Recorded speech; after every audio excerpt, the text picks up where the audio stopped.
Why ANC or Ramaphosa can't grant Zuma amnesty. President Jacob Zuma's desperation for amnesty from prosecution is behind his reliance on his erstwhile nemesis, Cyril Ramaphosa, rather than the entire ANC as a last hope. If Zuma is not granted immunity from prosecution, he is hoping to be granted a presidential pardon by Ramaphosa, should he be jailed.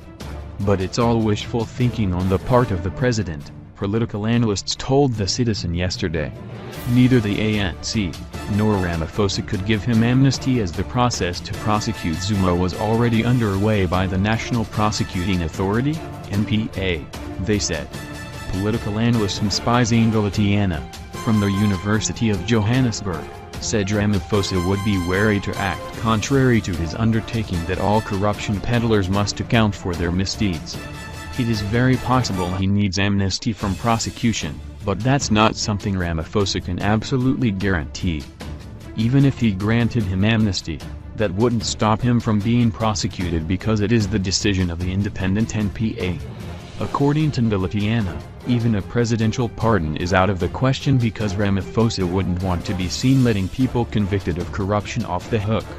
Whatever offers Ramaphosa comes up with to Zuma, they have to be offers that do not come back to haunt him. Another analyst, Susan Buisen, from Wits University, said the Ramaphosa initiative was an acknowledgement that Zuma could no longer rely on his supporters in the top six, such as Ace Malgashule and Jesse Duarte.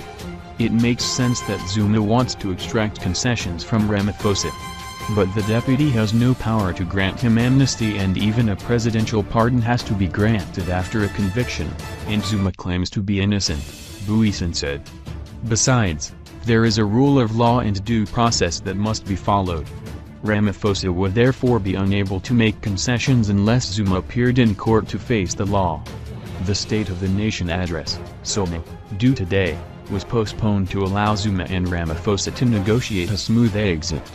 The country's two most powerful men this week began bilateral talks in which Zuma was said to have put the question of his immunity from future prosecution on the table.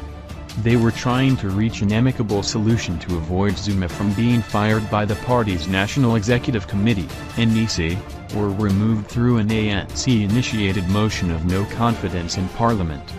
The NEC members got agitated when Zuma rejected the party's top six officials and the National Working Committee requests for him to resign.